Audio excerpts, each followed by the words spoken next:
Estamos iniciando con la grabación, doctor Galetti. ¿Querés que iniciemos ya entonces? Si ustedes disponen, estamos todos listos. Bueno, muy buenas tardes.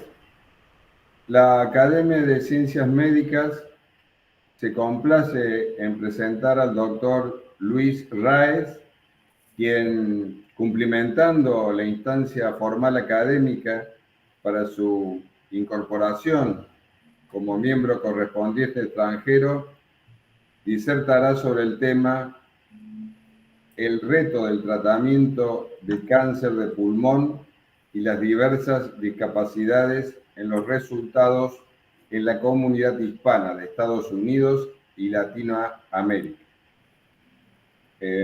Al señor presidente honorario de la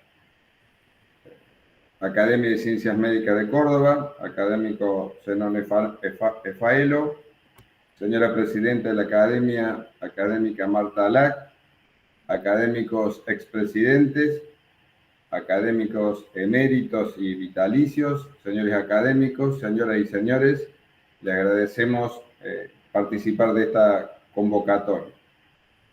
La presentación curricular del doctor Luis Raez estará a cargo de la académica Norma Pilnik, quien además coordinará al terminar de la conferencia la interacción entre el disertante y los asistentes virtuales.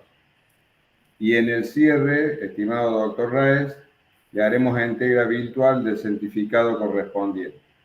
Desde ya le agradecemos su participación y nos gratificamos por su incorporación a la academia. Doctora académica Norma Pilnik, tenga bien hacer la presentación para luego escuchar la conferencia. Gracias. Estimado doctor Raez, estimados académicos, voy a presentarlo al doctor Luis Raez, quien tiene un currículum de una magnitud que me llevaría todo el tiempo de su conferencia nombrar las actividades y el desarrollo científico académico que honran al doctor Raez. El doctor Raez se graduó en la Universidad de Perú, ha hecho su formación formación médica en Estados Unidos. No voy a hablar de las posiciones anteriores, sino de las actuales. Es el Chief Scientific Officer Medical Director del Memorial Cancer Institute y del Memorial Healthcare System. Es codirector del Memorial Cancer Institute de Florida, de la Universidad de Atlántica en Florida, y el Florida Cancer Center of Excellence. Es profesor de investigación clínica en el Instituto de Salud Humana y la intervención y en enfermedades de intervención y en patologías intervencionistas, Charles Smith College de Medicina, también en Atlantic University. Es profesor del Herbert Western College of Medicine, es el director del programa de patología torácica del programa del Memorial Healthcare System, es actualmente miembro de numerosas comisiones académicas educacionales de sociedades científicas de renombre mundial, como es la International Association of Study of Lung Cancer. Se desarrolla como presidente y es quien comanda el Grupo Latinoamericano de Cáncer de Pulmón, el LALCA. Tiene una actividad proactiva realmente en todo lo que es el desarrollo científico de la patología torácica, lo cual hace que, por supuesto, sea un erudito en el área y además de participar en numerosos comités y en numerosos boards, él también trabaja activamente en la revisión de artículos científicos de revistas de las más renombradas del mundo en el área, y también es revisor de numerosos trabajos científicos que se presentan en los congresos de primer nivel del área de la patología torácica. Es un placer compartir esta reunión y te invitamos, Luis, a que hagas tu presentación, y pido disculpas porque solamente he leído un porcentaje mínimo de tu brillante carrera en Estados Unidos, y con toda Latinoamérica tu accionar es realmente muy honorable y merece que se destaque. Muchas gracias Norma por las bellas palabras. Buenas tardes a todos, es un honor estar aquí con la academia. Hicimos nuestra conferencia de cáncer de pulmón latinoamericano en Córdoba en 2017 y con mucho cariño recordamos la acogida que nos dio los médicos y la ciudad. Por eso estamos muy contentos de haber tenido la oportunidad de haberlos visitado y ojalá pues que eso pueda volver a ocurrir de nuevamente. Vamos a compartirles lo que es un tema que es muy importante nosotros aquí en Estados Unidos, que es las desigualdades que hay en el cáncer de pulmón. Y esto también afecta a la comunidad hispana latinoamericana. Por eso es cuando hacemos estudios de la diversidad y las desigualdades en los resultados de los tratamientos de cáncer de pulmón, en general compartimos la información de la comunidad latinoamericana y de la comunidad hispana en Estados Unidos, ¿no? Como ustedes saben, en Estados Unidos ya tenemos 40 millones de hispanos y más los 25 países latinoamericanos, todos nosotros nos consideramos hispanos. Y hay muchos retos que brevemente los voy a tratar de explicar en el momento. Yo creo que ya todo el mundo puede ver bien los slides.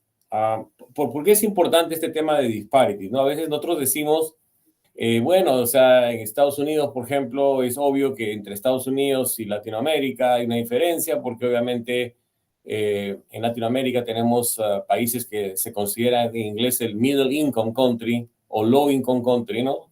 Países que tienen un ingreso menor comparado pues con Estados Unidos. Pero ustedes pueden ver que, por ejemplo, este es un mapa de la ciudad de New Orleans. Entonces, solamente es la ciudad de New Orleans en Estados Unidos. Y esta es la expectativa de vida que tiene una persona que nace en esa ciudad. Ustedes pueden ver que es increíble que no necesitamos comparar Estados Unidos con África. En la misma ciudad americana, si usted nace en el barrio del Seventh Ward, que está a la derecha, su expectativa de vida es 66 años. Y si nace en el siguiente barrio, que es el French Quarter, que está en púrpura, es 55 años. Y si usted tiene la suerte de nacer en el lado superior izquierdo de Navarre, su expectativa de vida es 80 años. Entonces, estas desigualdades existen incluso dentro de situaciones geográficas. O sea, no porque todos estemos en Estados Unidos, todos nos va a ir igual. Y es lo mismo en Latinoamérica. Sino que estas desigualdades tienen que ver con la biología de la enfermedad y también con los problemas sociales de la enfermedad. Y eso es lo que vamos a tratar de revisar brevemente hoy día, los problemas que hay. Otro concepto más filosófico que científico es ¿no? Estas desigualdades, para poder solucionarlas, no son simplemente solucionables porque ya decíamos, ¿no? El problema económico es obvio. Nuestros países latinoamericanos comparados con los países europeos a veces tienen menos recursos, pero la solución no es darle la misma cantidad de dinero a todos, como es al lado izquierdo, ¿no? Equality es darle a todos lo mismo. Y eso no soluciona los problemas, pues es un ejemplo obvio el que pongo, ¿no? O sea, a la niña le ponen el cajón, no le sirve para nada, al adulto de repente sí. Equity, que es lo que buscamos hoy en día con este tema en la medicina, es darle a todos lo que necesiten. Hay gente que necesita menos y no necesita nada, hay gente que necesita más. Esa es la diferencia entre equity y equality, ¿no? O sea, igualdad o equidad. O sea, la equidad es probablemente más acertada porque le da a cada uno lo que le falta, mientras que la igualdad le da a todos lo mismo, que puede ser que a unos le falte o no. Y ahora vamos a aplicar en los temas de medicina. Y la justicia, pues, es que no debería faltarle nada de nadie. nosotros no teníamos que estar reparando nada si es que hubiese una justicia en general, ¿no? Estas son estadísticas en Estados Unidos, como pueden ver a la derecha en azul, somos los hispanos 18% de la población, dicen que somos como 40 millones ya de personas, y hay cosas que nos favorecen en los resultados de los tratamientos de cáncer y hay unas cosas que nos desfavorecen, y vamos a hablar de las dos cosas, ¿no? Entonces, por ejemplo, en el lado derecho, el uso de cigarrillo. El uso de cigarrillo es más preponderante en la población blanca, como pueden ver, 27%, y los hispanos solo es 8%.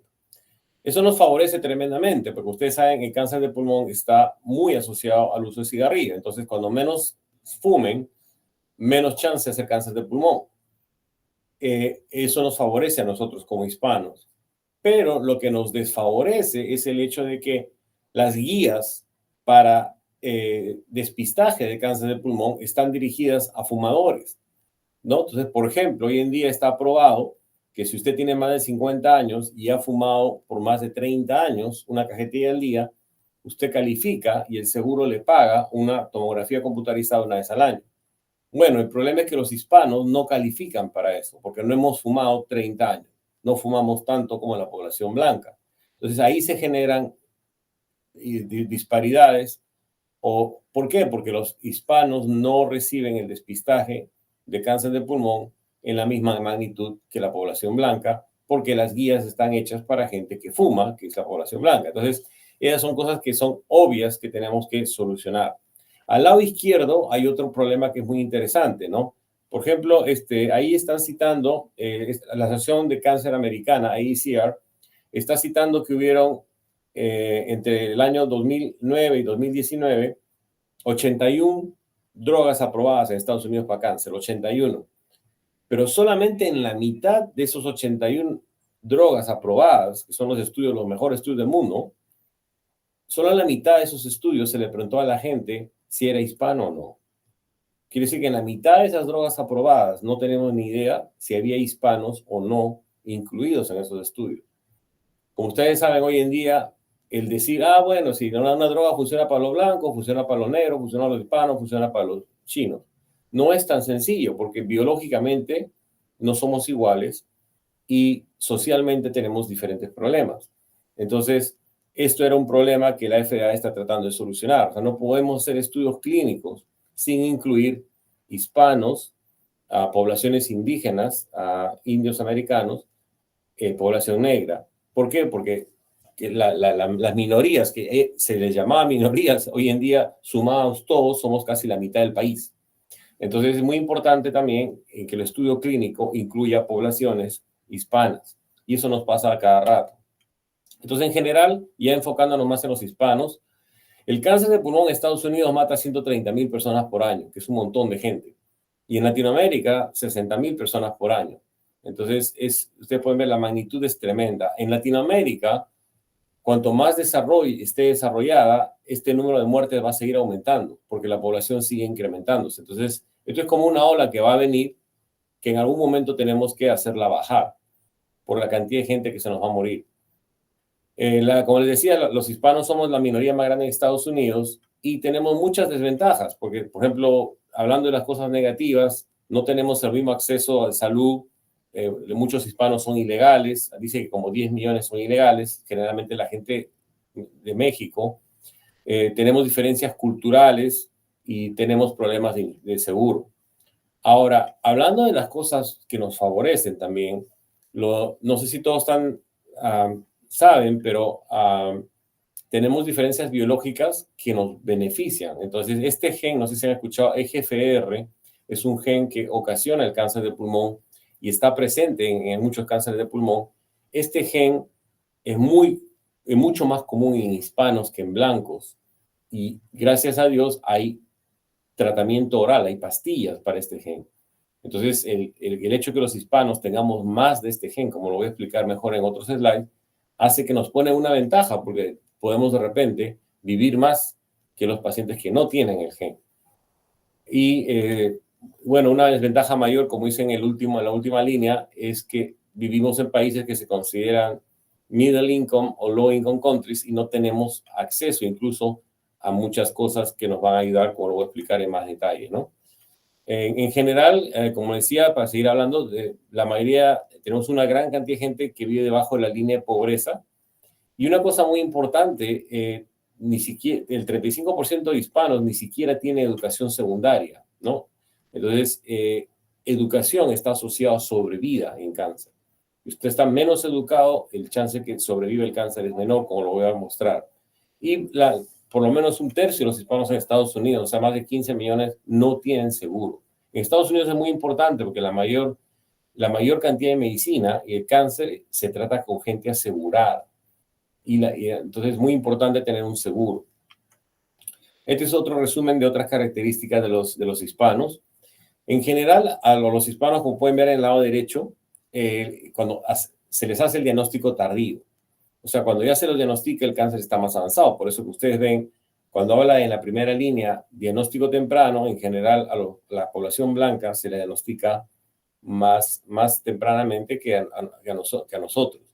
En el tratamiento quirúrgico no hay problema. El tratamiento para ir a cirugía, los hispanos o los blancos vayan igual. Esto es muy importante porque la población negra en Estados Unidos, por razones culturales y razones económicas, no van a cirugía. Es bien difícil que vayan a cirugía y eso les quita el chance de cura, porque cuando el cáncer de pulmón está localizado y lo sacamos, hay un chance de cura grande. Una vez que ya el cáncer de pulmón se queda y se metastatiza, el chance de cura baja un montón. Falta de tratamiento también es más común en no hispanos, pero como pueden ver al final, la sobrevida de los hispanos, a pesar de todos estos problemas que hay biológicos o sociales, es más o menos igual. O sea, los hispanos, la sobrevida no es tan mala comparado con los blancos y comparado con la población negra, que ellos tienen la peor sobrevida en cáncer de pulmón que todas las otras poblaciones. Entonces, si les estaba hablando hace un rato, vamos a hablar uno por uno de estos temas para hacerlo más fácil de entender. Por ejemplo, este es el despistaje de cáncer de pulmón. Ustedes pueden ver a la derecha en ese cuadro rojo que para como dicen, pinpoint, no perdernos en el slide. Con las guías hoy en día de despistaje de cáncer de pulmón en Estados Unidos, que está pagado por el seguro, poca gente califica, o sea, solo la mitad de gente califica con las guías actuales. Como pueden ver, solo el 56% de los afroamericanos y el 52% de los hispanos califican. ¿Por qué? Porque las guías están hechas para fumadores. Y como les había dicho, nosotros no fumamos en la misma cantidad que los blancos o que los indios, ¿no? Los indios americanos son los que más fuman. Entonces, es triste que ni siquiera podemos hacer despistaje de los pacientes, que está pagado por el seguro, porque los pacientes nuestros, cuando le chequean las características para cubrir que el seguro cubra, no califican. Entonces, ahora hemos tratado de corregir esto y ya no pedimos, por ejemplo, para despistaje de cáncer de pulmón 30 años. Ahora el gobierno ha aceptado que bajemos a 20 años de fumar porque la misma razón, los hispanos fumamos menos. Entonces, una disparidad grande es que ni siquiera podemos diagnosticar el cáncer de pulmón tempranamente a tiempo porque los hispanos, más de la mitad, no tienen un despistaje adecuado. Y acá hablando ya más en concreto acerca de las cirugías, en general, las cirugías, como decía, en las primeras 2 o 3 líneas, la población negra americana tiene una sobrevida inferior en cirugías. Y eso es porque una de las razones es que se demoran en ir a cirugía.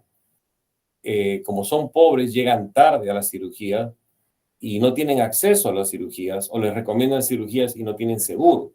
Entonces es muy común conocer que los resultados de las cirugías de cáncer de pulmón son inferiores en la población negra. Como pueden ver, es bastante significativo. Y en los hispanos más o menos nos pasa lo mismo. No es tan dramático como en la población negra, pero la sobrevida es un poco inferior comparado con la población blanca. Y a pesar que nosotros no tenemos los mismos problemas que la población negra, pero como pueden ver en el tercer párrafo, la demora en decidirse por la cirugía, o la demora en ofrecerles la cirugía, o la demora en encontrar los medios para pagar la cirugía, ocasiona un daño grande en la sobrevida de estos pacientes. Y por esa razón tenemos esta disparidad. cuando hablamos de porcentajes, una cosa que quiero que tengan en mente es que en Estados Unidos el cáncer de pulmón es muy frecuente. Nosotros tenemos 240,000 pacientes nuevos por año. 240,000 pacientes nuevos por año. Entonces, cuando ustedes ven esos porcentajes, 3%, 2%, 5%, no suena mucho, ¿no? Pero si ustedes lo multiplican por 240,000, o sea, esos porcentajes significan miles de personas que sobreviven menos o tienen menos cirugía o se le hace menos despistaje. Lamentablemente, como cáncer de pulmón es tan común, cualquier porcentaje de lo que sea tiene un impacto muy grande en el número de pacientes afectados. Entonces, por eso les decía, normalmente son cifras, esas cifras no nos impresionan mucho, pero sí, tengan en cuenta en toda esta conversación que estamos hablando de miles de vidas que son afectadas por estos factores.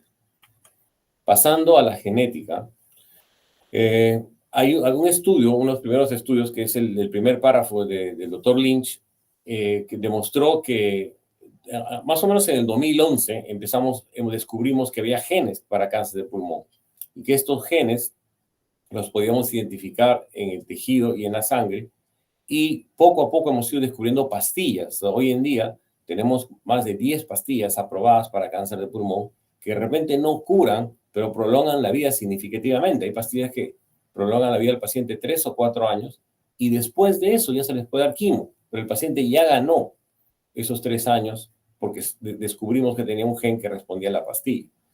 Entonces, como pueden imaginarse, los hispanos no tienen acceso en Estados Unidos y en Latinoamérica a estos beneficios en la misma medida que las poblaciones blancas.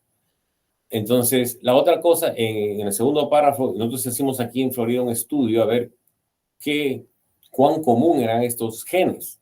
El gen más popular es EGFR, como les había dicho, y descubrimos que en Estados Unidos estas mutaciones de EGFR se encuentran hasta en 25% de los pacientes hispanos, comparado con 15% de los pacientes blancos. O sea, en otras palabras, biológicamente, genéticamente, los hispanos tenemos una ventaja comparado con la población blanca. O sea, deberíamos sobrevivir más porque tenemos el gen que nos hace candidatos a las pastillas. Pero en la vida real eso no se ve. ¿Por qué? Porque probablemente mientras tenemos una ventaja biológica, esa ventaja biológica desaparece cuando vamos a hacer el testeo de los pacientes y no tenemos acceso, y cuando vamos a dar la pastilla y no tenemos pastilla. Entonces, toda esa ventaja biológica que teníamos genética desaparece por las condiciones sociales que determinan esto. Por eso es que cuando hablamos de disparities en cáncer o falta de igualdad en el tratamiento de cáncer, tenemos que ir desde la genética y biología hasta los factores sociales, porque todos son importantes. Entonces, por ejemplo, hablando de la parte genética, como les decía, este es el estudio que hicimos acá en Miami, en la Florida. 25% de nuestros pacientes hispanos tienen este gen FGR, y hay otros genes en diversas medidas que son similares a la población blanca. Es el gen EGFR, el único que está más común en la población hispana. Este mismo estudio lo hicimos en Latinoamérica, y en esa tabla en rojo lo pueden ver.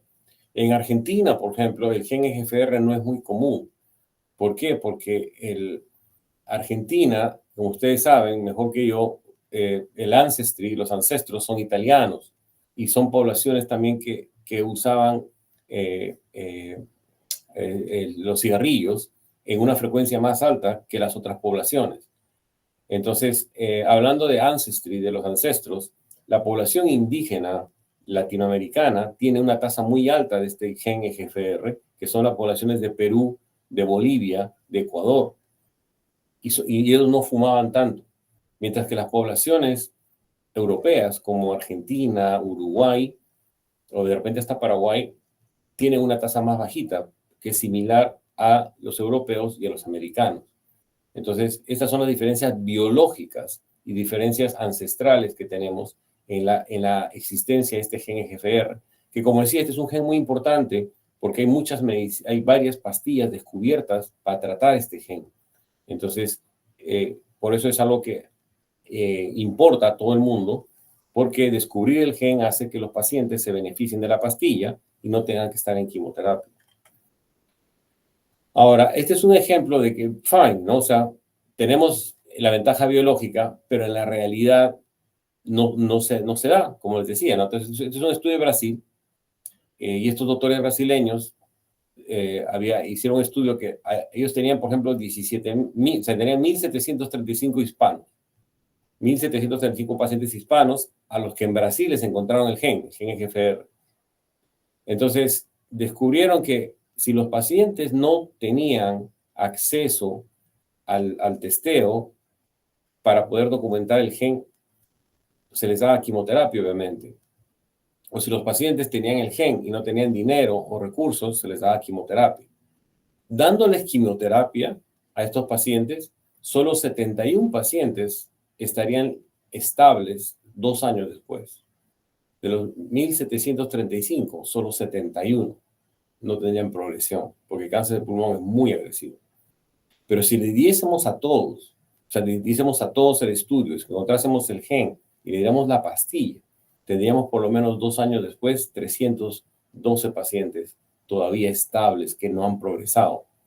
Entonces, ustedes pueden ver la diferencia es dramática, es 5 veces más el resultado favorable si le damos las pastillas comparado a darles la quimioterapia paliativa, que es la misma que usamos hace 20 años, ¿no? Entonces, ahí se ve y el doctor, por ejemplo, Barros, de Río Grande do Sul, Carlos Barros, demostró también que si usted lo trata en el sistema público, la sobrevida es inferior al sistema académico, que tienen más recursos, sobre todo al hacer el testeo de los genes y descubrir los genes. Otra cosa importante que influye en la sobrevida es el acceso a los estudios clínicos. En el caso del cáncer de nosotros, como solamente curamos la mitad de los cánceres, la otra mitad de los cánceres no se pueden curar, para los pacientes que no se van a curar, la forma de mantenerlos vivos es conseguir drogas nuevas, que los pacientes tengan acceso a esas drogas, y que entonces eso hace que los pacientes prolonguen la sobrevida. Entonces, por eso el acceso a estudios clínicos es muy importante.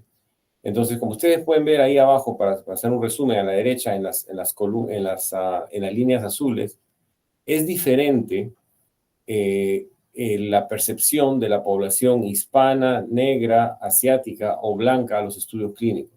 No todos están de acuerdo, no todos les gusta, no todos quieren participar. O sea, no es tan obvio, a mí no me es tan fácil cuando yo le ofrezco a un paciente que no tiene ya chances de sobrevida una droga nueva, que el paciente me diga que no, porque no está interesado, ¿no? Sobre todo en mi país, en Perú, eso es muy, muy, muy común. O sea, no sé si hemos tenido campañas o problemas con estudios clínicos mal hechos, que hace que en el Perú tengamos la idea de que estudio clínico es algo peligroso, están experimentando conmigo, seguro que alguien quiere hacer plata, entonces los pacientes no están dispuestos a participar, y a veces eso es lo único que los puede salvar, sobre todo en Latinoamérica, porque en Latinoamérica, que no tenemos acceso a seguros, mucha población, no tenemos dinero para las drogas, los estudios clínicos, recuerden, nos dan los tratamientos gratis. Entonces, para un paciente latinoamericano, enrolarse en un estudio clínico le está dando la posibilidad de tener un tratamiento gratis que normalmente él no tendría acceso. Por eso para nosotros esto es un problema grande, el hecho de que los pacientes no estén dispuestos a participar en estudios clínicos, sobre todo en Latinoamérica, porque se niegan la posibilidad de tener el tratamiento que les pueda o salvar la vida o por lo menos prolongar la vida. Y otra razón que influye mucho en los estudios clínicos es el hacer el estudio genético. Como yo les decía hace un rato, si no descubrimos los genes, no vamos a poder ofrecer el tratamiento. Entonces, en Estados Unidos, por ejemplo, ustedes ven esta estadística, acá hay 14,000 pacientes con cáncer de pulmón y solamente han hecho la mitad les hicieron el test, la columna 2, y a la otra mitad no les hicieron el test. Ustedes pueden ver en la segunda columna, la que está a la flecha, gracias a que se hizo el test, el 4.4%, 318 pacientes, pudieron entrar a un estudio clínico. Mientras que a la tercera columna, en rojo también, fue casi la mitad. Porque es obvio, porque cuando los estudios clínicos son hay muchas pastillas nuevas, pastillas en experimentación. Entonces, si no sabemos qué gen tiene usted, no lo podemos poner en una pastilla nueva y usted se priva del derecho de entrar a un estudio clínico. Entonces, por eso es muy importante, influencia mucho en la investigación médica, que los pacientes tengan acceso a poder testearlos para estos marcadores moleculares nuevos que tenemos. Otra cosa importante, no sé si han escuchado, en cáncer es la inmunoterapia. La inmunoterapia básicamente, ustedes saben, son anticuerpos que usamos. En el caso nuestro, aumentan la respuesta inmune, como decimos en inglés, upregulate la respuesta inmune. La respuesta inmune en los pacientes de cáncer de pulmón no es buena, porque nosotros tenemos pacientes que lucen muy bien. Si se infectan de COVID, se infectan de una infección respiratoria, una infección urinaria, responden muy bien, no se van a morir.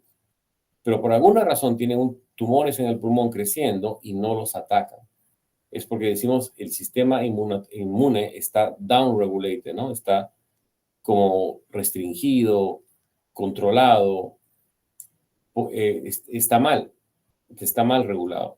Entonces, la inmunoterapia que usamos, no sé si han escuchado hablar de la droga esta Keytruda, que es la más común en el mundo, lo que hacen es, estos anticuerpos atacan a los frenos, lo que llamamos PD1, PL1, y el sistema inmune se upregulate, se despierta y ataca al cáncer. Entonces, inmunoterapia es muy importante. Inmunoterapia tiene indicaciones para más de 35 cánceres hoy en día, y en cáncer de pulmón es muy importante. Entonces, acá en estos estudios de inmunoterapia que estoy mencionando, estamos tratando de comparar cómo les va a los hispanos. Y una de las razones por las que tenemos que comparar es porque la mayoría de estudios de inmunoterapia no enrolan pacientes hispanos porque fueron hechos en Estados Unidos o en Europa. Entonces, no sabemos qué tal les va a ir. Asumimos que les va a ir bien. Asumimos, pero como digo, si los hispanos tenemos diferencias biológicas y tenemos diferencias culturales y diferencias socioeconómicas, ¿cómo vamos a asumir que el resultado de un paciente blanco en Inglaterra va a ser el mismo que un paciente hispano en Perú?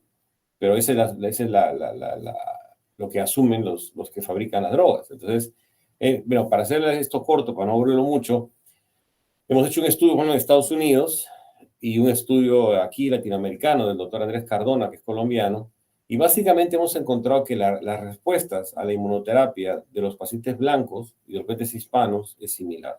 No hemos encontrado todavía diferencias en el sistema inmune de las respuestas entre latinoamericanos, hispanos en Estados Unidos o pacientes blancos. O sea, ahí todavía no hemos encontrado diferencias.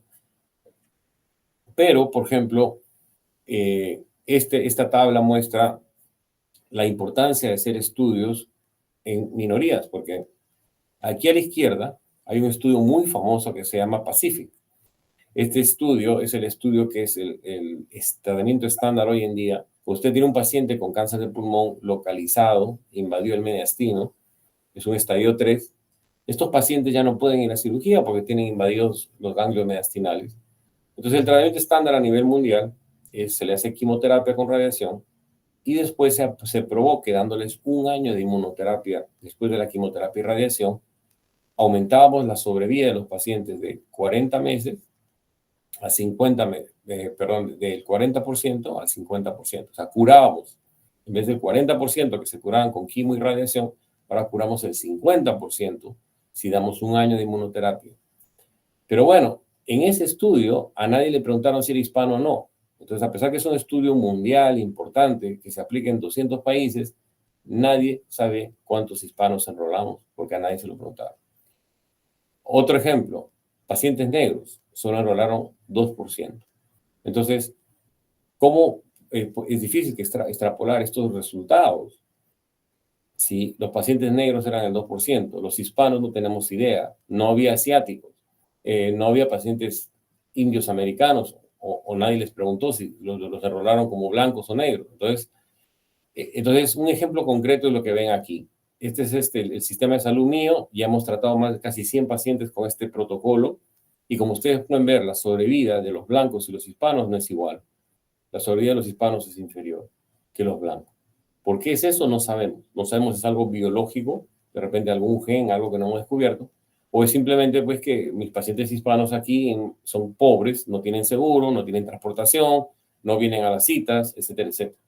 Pero esa es la realidad, ¿no? O sea, es un ejemplo de cómo no se pueden seguir haciendo estudios clínicos sin enrolar minorías, porque ustedes que en la vida real los resultados de los estudios no son iguales a lo que sucede cuando todos estos pacientes blancos vuelan a Harvard o vuelan a MD Anderson, ¿no? Y ni siquiera son pacientes blancos pobres, son pacientes blancos que tienen el dinero para volar hasta MD Anderson, quedarse 2, 3 meses y enrolarse en un estudio de esto. O sea, no son los pacientes pues, blancos pobres que yo tengo aquí en la Florida, en el área rural.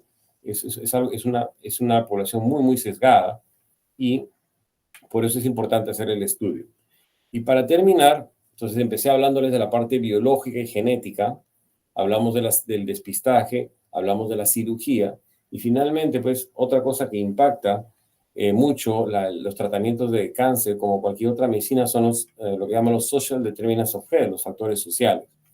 Obviamente, la mayoría de los doctores que trabajan conmigo, yo soy el director acá en el Centro de Cáncer, cuando yo les hablo de esto, dicen, mira, Luis, está interesante, pero yo no soy un trabajador social, yo no puedo solucionar estas cosas, yo estoy metido en los marcadores tumorales, en la genética y en dar la quimioterapia, yo no puedo estar preocupando de esto.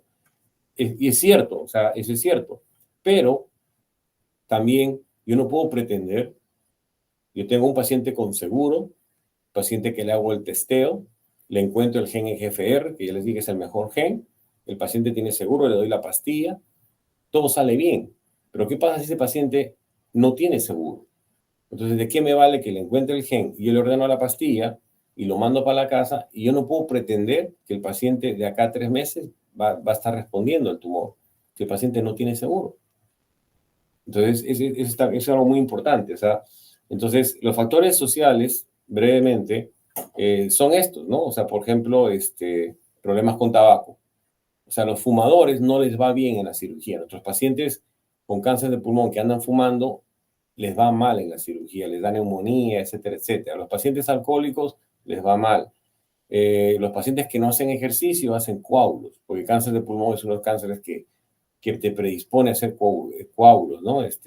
Trombosis. Por ejemplo, social support.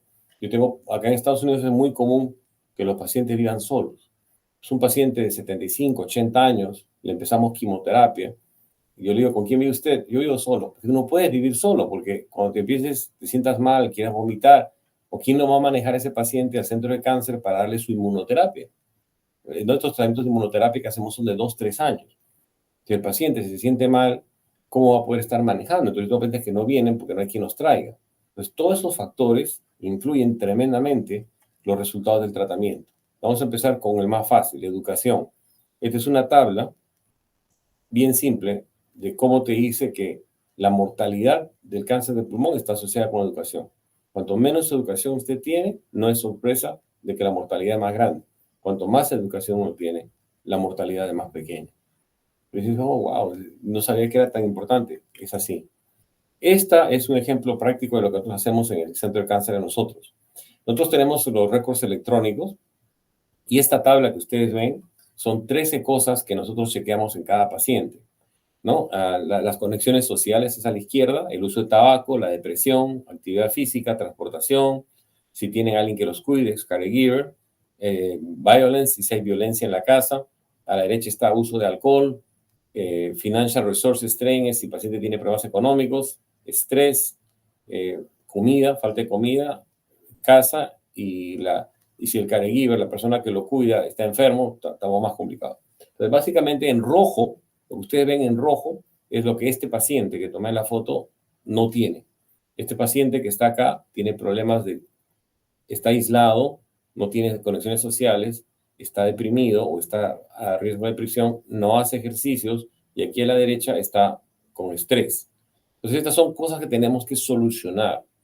Entonces, cuando yo le escribo a este paciente la inmunoterapia, tengo que estar pendiente de que estas 4 cosas tienen que solucionarse, porque si no van a influir en el tratamiento. Entonces, lo que hacemos nosotros aquí es tenemos las trabajadoras sociales, le reportamos a estos pacientes para que las trabajadoras sociales traten de ayudar al paciente a solucionar esto. Muchas veces como les decía, nosotros los médicos no somos trabajadores sociales. Hay recursos en la comunidad, lo que pasa es que no sabemos de ellos, ¿no? Entonces, por ejemplo, en la época del COVID, supongo que en Argentina hay Uber, ¿no? O Lyft, estos taxis que uno lo recogen. Y yo no sabía que en Estados Unidos, durante el COVID, esta compañía Lyft, que es la competencia de Uber, traía pacientes gratis a los centros de cáncer. Yo no sabía. Si un paciente durante la época de COVID me decía, doctor, yo no puedo venir a mi inmunoterapia, le decía, bueno, disculpe, cuánto lo siento, no sé qué hacer por usted. Pero mi trabajadora social sí. Entonces, lo único que yo tenía que haber hecho es decirle al paciente, anda a hablar con la trabajadora social, te vamos a encontrar un taxi gratis que te traiga. Y para los pacientes que no podían comer, acá hay una tienda de comidas que da comida gratis. Y yo tampoco sabía. Pero tampoco tengo por qué saber, como digo, nosotros somos médicos, somos científicos, pero tenemos que estar, por lo menos, alertas de que esto va a influenciar los tratamientos de cáncer y genera una disparidad en los resultados del tratamiento tremenda, y por eso es referir al paciente a las trabajadoras sociales para que ayuden a solucionar esto. Y como les digo, hay un montón de recursos, lo que pasa es que no los usamos si nosotros no sabemos. Esta es una tabla real de las estadísticas. Por ejemplo, nosotros hacemos esto no solo para cáncer, nosotros somos un sistema de salud aquí en el sur de la Florida bastante grande. Tenemos 2.000 médicos y 6 hospitales. Acá, por ejemplo, en la tabla, si pueden ver en el segundo cuadrado de la izquierda, hemos hecho screen, despistaje a 400.000 pacientes. Entonces, a esos 400.000 pacientes le hemos preguntado todo lo que les acabo de enseñar.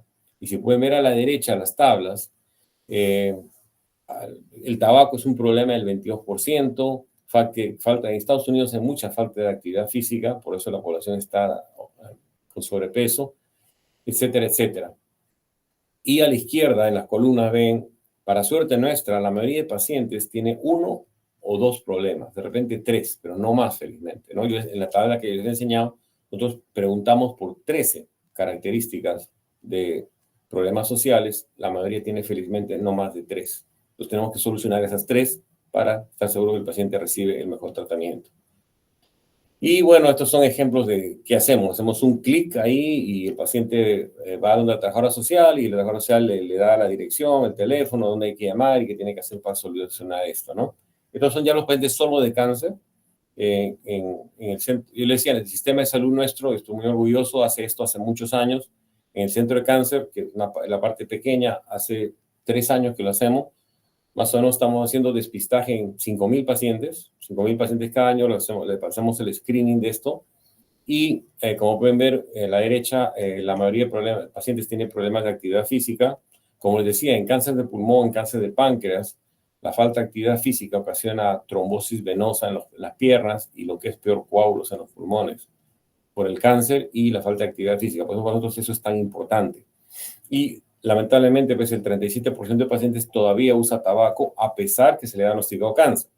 Esto no son gente sana, que no sería un problema tener el 37% de la población esté fumando. Hay gente que ya se le diagnosticó cáncer, entonces lamentablemente el uso de tabaco hace más complicada la quimioterapia, la radiación, la cirugía, etcétera, etcétera, ¿no?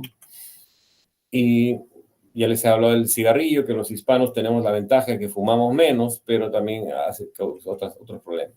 Bueno, ¿qué estamos haciendo? ¿Qué otra cosa hacemos nosotros para solucionar estos problemas sociales? El gobierno de nosotros tiene un seguro nacional que se llama Medicare y ya felizmente hemos empezado a implementar códigos, ¿no? O sea, nosotros tenemos códigos para cáncer de pulmón, pero esto es para cobrar cuando pacientes vienen a la consulta, pero ya tenemos códigos para identificar estos factores sociales que ya les he mencionado.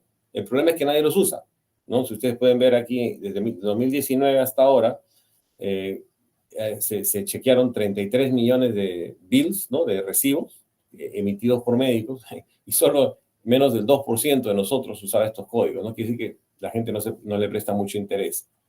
Entonces, estos son los códigos más comunes que se identificaron. Anyway, entonces lo último, ya para terminar, a partir de este año van a empezar a pagar a los médicos por identificar estos problemas sociales. Y no tiene que ser necesariamente el médico, puede ser una enfermera o una nurse practitioner, que decimos una enfermera con posgrado acá en Estados Unidos. Entonces, nuestro personal, nuestro team, como decimos, nos va a ayudar a identificar esto.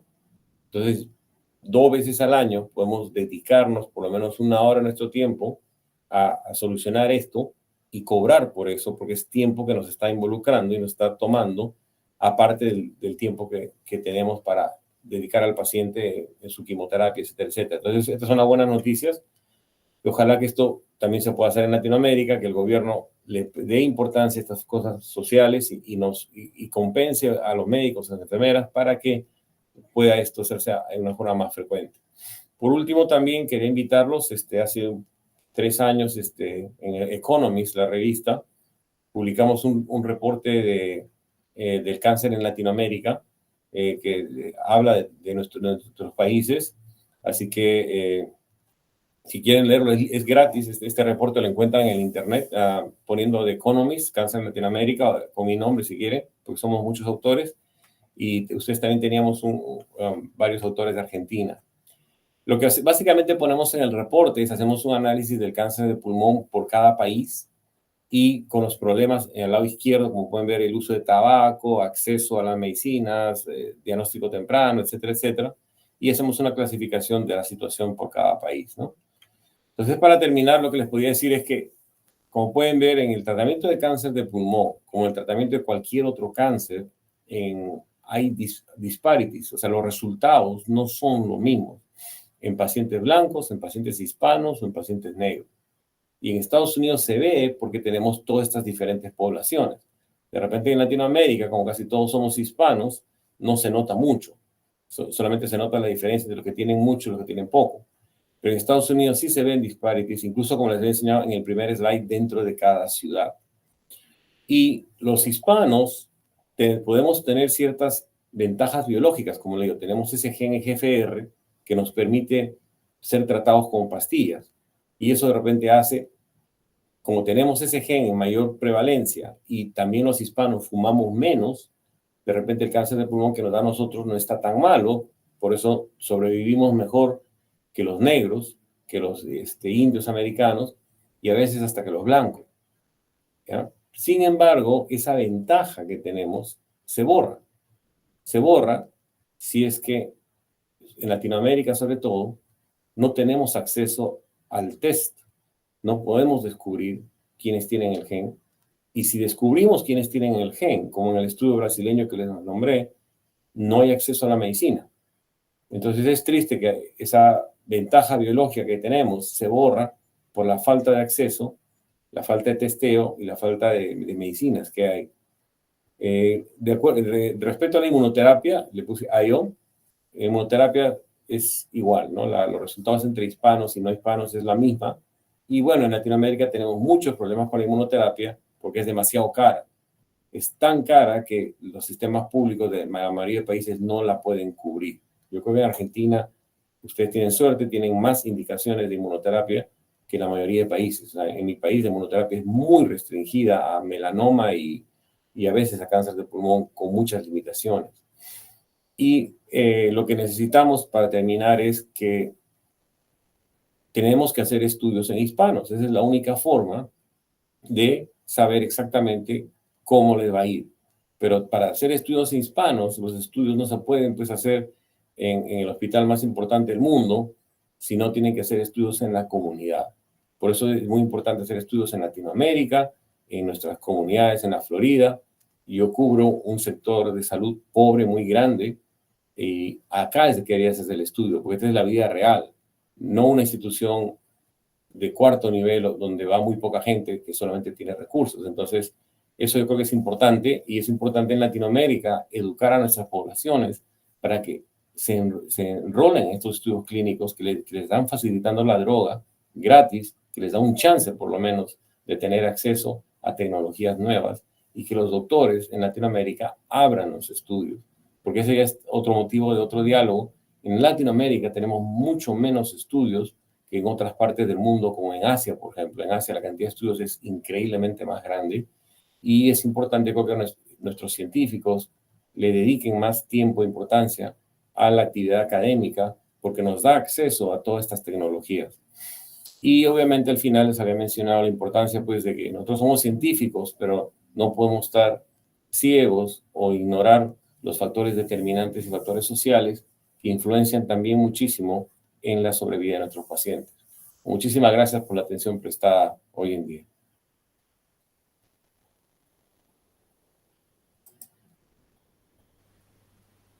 Bueno, doctor Raez, muchísimas gracias por la brillante conferencia. Queda abierta la discusión para preguntas que quiera hacer la audiencia. No sé si la doctora Liliana Cancela levantó la mano. Le damos la palabra a usted, doctora, para que haga la pregunta o el comentario pertinente. Bueno, doctor Raez, lo felicito por su charla y por considerar tanto los aspectos sociales, porque además de que son importantes considerarlos en sí mismos, también inciden en la respuesta epigenética, ¿no es cierto? Y el peso que eso puede tener luego en el balance con los determinantes genéticos. Yo me preguntaba si ustedes evaluaron el tema de la comorbilidad con los opiáceos, considerando que en Estados Unidos hay una pandemia y que hay mucha comorbilidad en los adictos entre distintas adicciones, ¿no? Entre el tabaco, los opiáceos, los psicoestimulantes, los opiáceos. Si habían visto alguna correlación, porque bueno, los opiáceos son inmunosupresores y se me ocurrió, evidentemente a veces uno cuando hace los estudios no se puede hacer todo y uno reduce el dominio, ¿no es cierto?, el universo, pero me pregunto si tiene alguna evidencia o tienen en mente, porque usted habló del alcohol, de hacer los estudios con alcohol. Pero si le preguntan a los pacientes si han abusado de otras drogas, si han usado otras drogas. Ya, es que esa es una buena pregunta, porque como tú sabes, tenemos una crisis en Estados Unidos. Nosotros hace 20 años, bien intencionados, decíamos incluso el dolor es el quinto síntoma, ¿no? Después de la presión alta, del pulso, ¿no? Porque no queríamos que nadie sufra. Entonces, pues, dábamos un énfasis tremendo a preguntar a los pacientes si les duele algo, y cualquier dolor recetábamos inmediatamente un narcótico, ¿no? El oxicodona. Oxicodona, oxicontin, morfina, sí. demerol. Sí, Eso fue un error tremendo, porque esa liberalidad creó adicciones terribles. Este año, el año pasado, hemos perdido 90,000 personas. 90,000 personas han muerto de sobredosis con los opiáceos. Sí, yo hoy recibí justo una estadística de que un niño de cada 300.000 son hijos son matrimonios que se han muerto alguno de sus padres intoxicados por opiáceos. Sí, pues entonces ahora hace ya 3, 4 años que estamos de reversa, entonces estamos controlando mucho los opiáceos. Por ejemplo, cada estado, creo que en Argentina sería cada provincia, hay un acá por suerte hasta ahora no tenemos los opiáceos. Más o menos para equivalente a nosotros, hay una base de datos. O sea, para poder yo recetar un opiáceo o un narcótico, tengo que entrar a la base de datos y hacer un clic, que ya revisó, ¿no? Entonces, yo voy a recetarle a Luis Raez lo que sea, demerol, morfina. Tengo que entrar a la base de datos y ver a Luis Raez qué doctor le ha dado qué en los últimos meses. Y simplemente una miradita y pongo revisado y ya. Porque obviamente si alguien le ha recetado este mes o el mes pasado y yo le receto y estoy a sabiendas de que le han recetado, le receto y le pasa algo al paciente, ya, ¿no? Entonces, estamos muy regulados ahora con los opiáceos. Ya ha disminuido mucho. El problema es que todavía sigue el abuso y es una crisis para nosotros, o sea, de verdad. Y una pandemia es. Tengo estadísticas de eso, porque generalmente los psiquiatras, acá en Estados Unidos, no somos los oncólogos, sino tenemos especialistas en dolor, que son médicos paliativos, que trabajan con nosotros, y ellos son los expertos en eso. ¿Alguien estaba levantando la mano? Sí. El doctor Uribe quería consultar. Sí. Y Doctor, muchísimas gracias, una extraordinaria conferencia. Es un problema muy profundo el que usted ha planteado y es un problema que me lo ha puesto nuevamente en vigencia, pero me viene preocupando del último tiempo. Es un problema de la ciencia pura, de la ciencia dura, es un problema fundamentalmente antropológico. Y es una pregunta que yo la dejaría al final de las 3 preguntas que le quiero hacer. Final. Primeramente, una pregunta asistencial. Si usted tiene un paciente con diagnóstico de cáncer en estadio 1A, ¿lo somete a estas disciplinas de investigación genética o lo manda directamente a cirugía como era el clásico hasta hace poco tiempo? Primera pregunta, digamos, un tanto elemental. La segunda pregunta, un tanto elemental, es, usted le ha asignado mucho al valor tabaco y el valor tabaco está muy vinculado al carcinoma epidermoideo. Pero este último tiempo, prácticamente la mujer está igualando en cáncer al hombre y prácticamente la mayor parte del cáncer es el adenocarcinoma o sus variedades y está muy poco vinculado al tabaco. Sí. Esas serían las 2 primeras preguntas, un tanto elementales. Y me quedaría después de las preguntas que hagan los señores académicos, una pregunta más que no sé si está vinculado al cáncer de pulmón en sí, pero sí me interesa mucho, por lo menos expresar mi tremenda angustia que me viene trayendo este tema que usted trae y que usted lo ha actualizado. Sí, para el cáncer 1A, para la audiencia, el chance de cura es 90-95% con cirugía. Entonces, para nosotros, recuerden, en otras palabras, vamos a perder al 5% de los pacientes. Ya no suena mucho, pero como les decía, tenemos tantos pacientes que ese 5% son más de 1000 pacientes.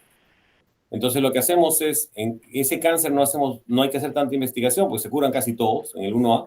Lo que hacemos simplemente hacemos la cirugía, pero hacemos estudios genéticos para tratar de descubrir por qué, si el 95% se cura, el 5% no. Y de esos 100 pacientes que han ido a cirugía y ahora vienen con estadio 1A, ¿cuál es ese 5% que no se va a curar?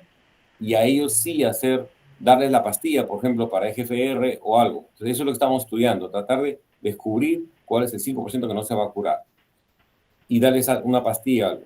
De la otra pregunta, es cierto, o sea, la gente fuma menos y menos, entonces el cáncer de células pequeñas, el small cell, y el cáncer escamoso, epidermoide, están en disminución.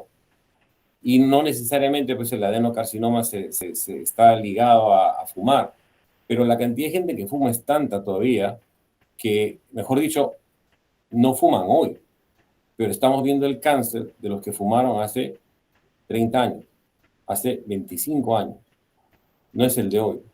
Felizmente los que fumen hoy, que son poquitos, no va a haber cáncer de repente. Entonces, por eso es que todavía hacemos incidencia en eso, ¿no? O sea, si el 80% de nuestros cánceres todavía están ligados al tabaco, ¿no? Y no, para nosotros el problema no es el tabaco, sino el uso del cigarrillo electrónico.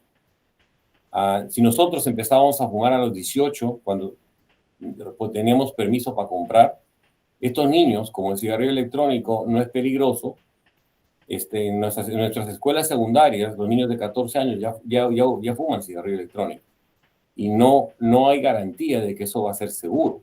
Se ponen cosas de colores, agüita de colores, cinnamon, y cuando lo hacen legal, y cuando lo hacen ilegal, pues usan cigarrillo electrónico para marihuana, tabaco y todo lo que se les ocurre. Entonces, es una crisis para nosotros. Esta gente está empezando a fumar 5 o 6 años antes que nosotros. Yo no sé si va a pasar 30 años para que empiece a aparecer el cáncer o 20 años, no sabemos. Entonces, es un problema grande para nosotros, muy, muy grande, porque a los papás no les parece un big deal, ¿no? ¿Otra pregunta? No, la tercera la dejaría después que el resto de los académicos hayan realizado sus preguntas, porque no sé si está muy vinculada al problema científico puro. Doctor Galetti, usted ha levantado la mano. Pero le dejo a Nori porque a lo mejor por tiempo hago cuando hacemos el cierre la consideración. Le doy paso a Nori. Bárbaro. Doctora Tolosa. Sí, muchísimas gracias, doctor Galetti. Muy interesante su conferencia, doctor Raez. Cuando usted se refiere a la pastilla que da en relación al gen de PCR, ¿en qué consiste esa pastilla? Y la otra pregunta es, a los hispanos que usted le pudo hacer o determinar la presencia de esa mutación en ese gen, le ha dado esa pastilla y luego le ha podido, digamos así, el tratamiento o la curación ha sido mejor que con respecto a la gente blanca? No, los resultados son similares. Lo que pasa es que los hispanos tenemos ese gen más común, es más prevalente. No, o sea, lo que pasa es que los cánceres de pulmón, aparentemente, o sea, es una familia, no es un solo tipo de... O sea, claro, están todos localizados en el pulmón, por eso pensábamos que era uno, pero es una familia. Y hace muchos años empezamos a descubrir genes que estaban dentro del cáncer de pulmón. Estos no son genes nuestros, no son, por eso no se pueden heredar. O sea, el señor que tiene cáncer de pulmón no lo va a heredar, los hijos no lo heredan, porque es un gen que apareció con el tumor. Entonces, nosotros empezamos a ver que el cáncer de pulmón tenía genes que incluso no había en nuestro cuerpo o que estaban más expresados que en nuestro cuerpo. Entonces, uno por uno hemos empezado a buscar tratamientos para esos genes. O sea, si ese gen es responsable de causar el cáncer de pulmón, como el gen IGFR, que fue el primero, debe haber una forma de bloquear ese gen. Entonces, estos genes son como cavernas, tienen proteínas en la membrana de la célula que son como cavernas. Entonces a alguien se le ocurrió, ¿por qué no hacemos una pastilla? Que es como una bola de ping-pong y la metemos a la caverna. Y esas son las pastillas que usamos. Esas drogas se llaman tyrosine kinase inhibitors, TKIs, que se usan para muchos cánceres, ¿no? Pero hay que fabricar una para cada gen, porque cada gen tiene una configuración de 3 dimensiones diferentes. Entonces estas pastillas son estas moléculas pequeñas, entonces que el paciente la toma con la pastilla, van a buscar al gen, se meten en el gen y bloquean el crecimiento del tumor. A veces lo curan al paciente, a veces no, porque a veces el tumor, después de 1 año o 2, aprende, evoluciona y aprende a rechazar a la pastilla. Cuando viene la pastilla, el tumor cambia la configuración y ya no puede entrar. Es increíble, es como que el tumor es inteligente. Entonces, en eso consisten las pastillas. Y esas pastillas, hay muchas aprobadas para cáncer de pulmón. Hemos descubierto ya 10 genes. 10 genes que ya tenemos pastilla. Y hay como otros 20 genes que todavía no tenemos pastilla y estamos buscando. Es el mismo proceso para cáncer de mama, riñón, o sea, para todos los cánceres que tienen genes asociados. No todos los cánceres tienen genes, pero la mayoría tienen. Y por eso es tan importante hoy en día este estudio genético. Cada paciente con cáncer prácticamente necesita un estudio genético que se está volviendo ya muy universal. Entonces, son muy pocos cánceres hoy en día que no necesitan estudios genéticos todavía. Entonces, por eso es que el acceso a estudios genéticos, el conseguir quién va a pagar los estudios genéticos, si el seguro lo va a cubrir, si el gobierno tiene que ayudar, es muy importante porque los estudios genéticos valen $2,000, $3,000. Es un montón de plata, incluso aquí en Estados Unidos es un montón de plata. Entonces, esa es una de las ocasiones que ocasiona disparities, la falta de acceso a los estudios. Muchas gracias, doctor.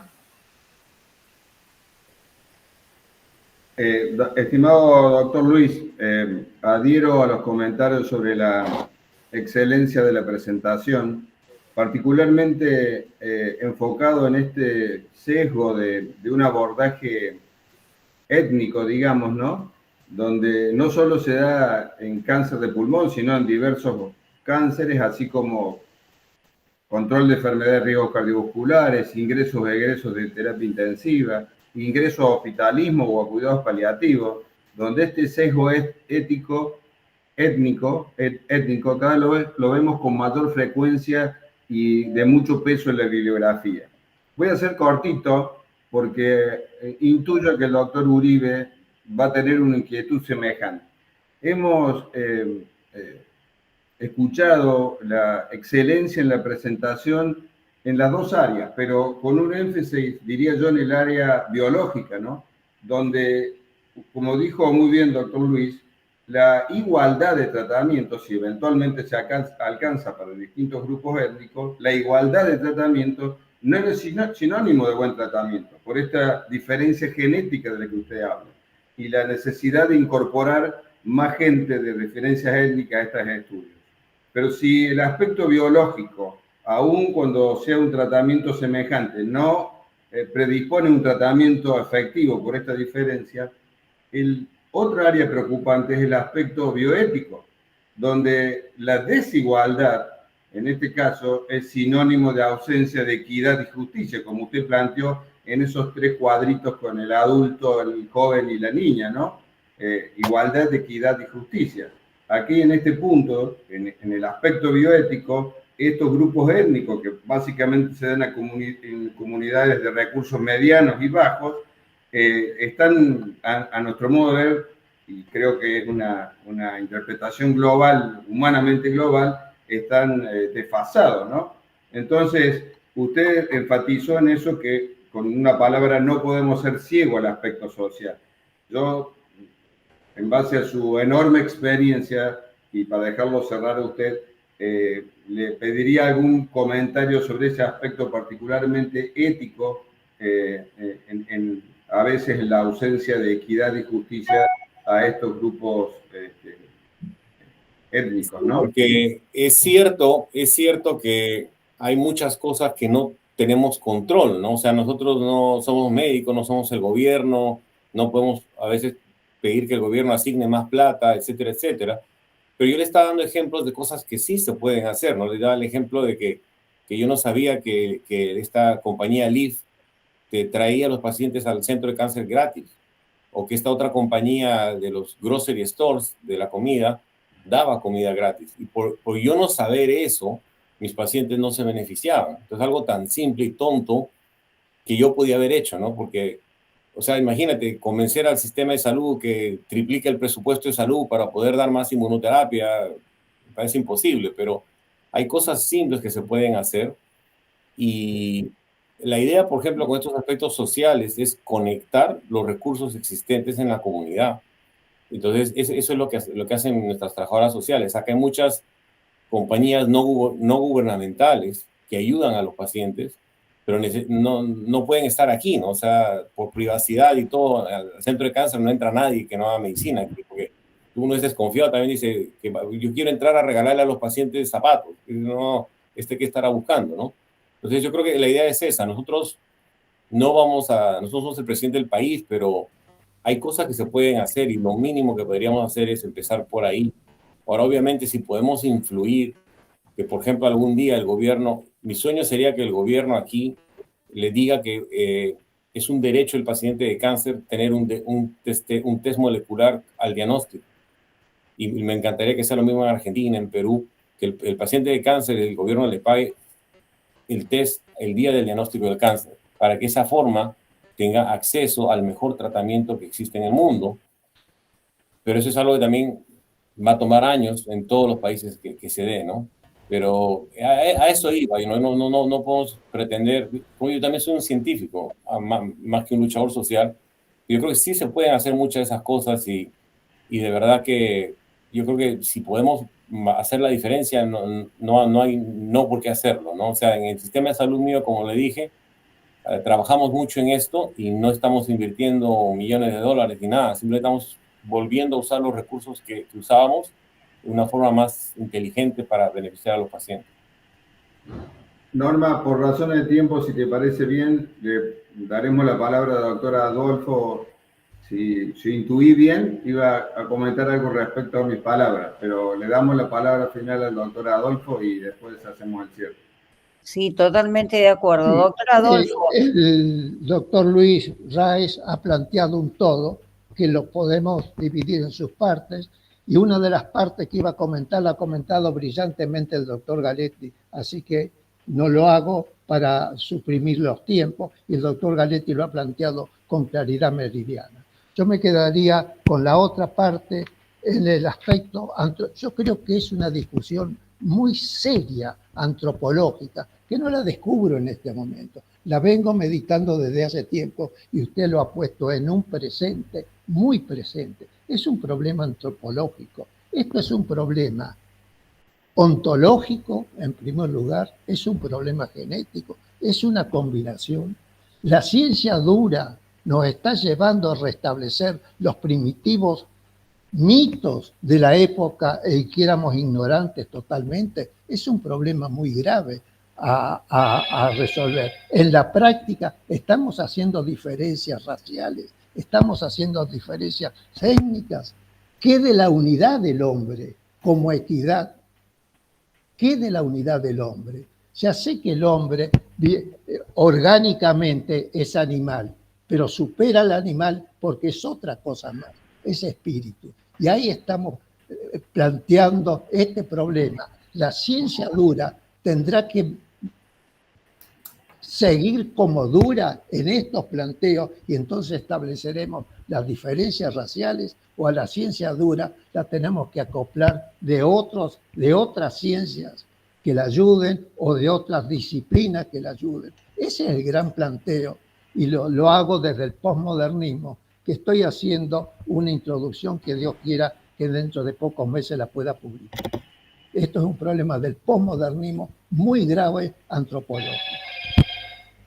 No, muchas gracias por el comentario, doctor. Es que el tema es complicado porque, por ejemplo, para darles un elemento antes de terminar, en Estados Unidos, los pacientes con cáncer que no tienen seguro, la compañía farmacéutica les regala la droga. El país más rico del mundo y les regala la droga.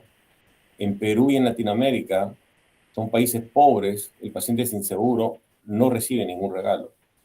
Yo nunca entendí por qué en los pacientes más favorecidos regalamos la droga y en los pacientes menos favorecidos no, y es la misma compañía farmacéutica en todo el mundo.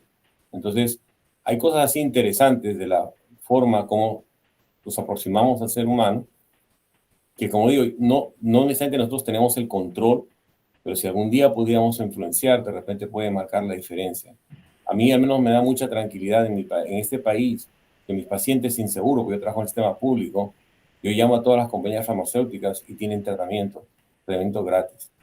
Y eso es algo muy, muy interesante en la perspectiva de las compañías. No sé si eso de las compañías acá y por qué en mi país no funciona eso. No sé si son los líderes o la percepción de visión del hombre en el mundo, pero solo les dejo con eso para meditar. Porque yo digo, si acá nos pueden regalar las drogas, ¿por qué no pueden regalar las drogas en los países que están más necesitados?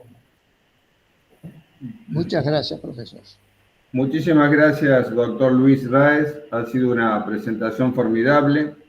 Y nos resta entonces, Sandra, exponer, después de la conferencia correspondiente, el reto del tratamiento del cáncer de pulmón y las diversas disparidades en los resultados en la comunidad hispana de Estados Unidos y Latinoamérica.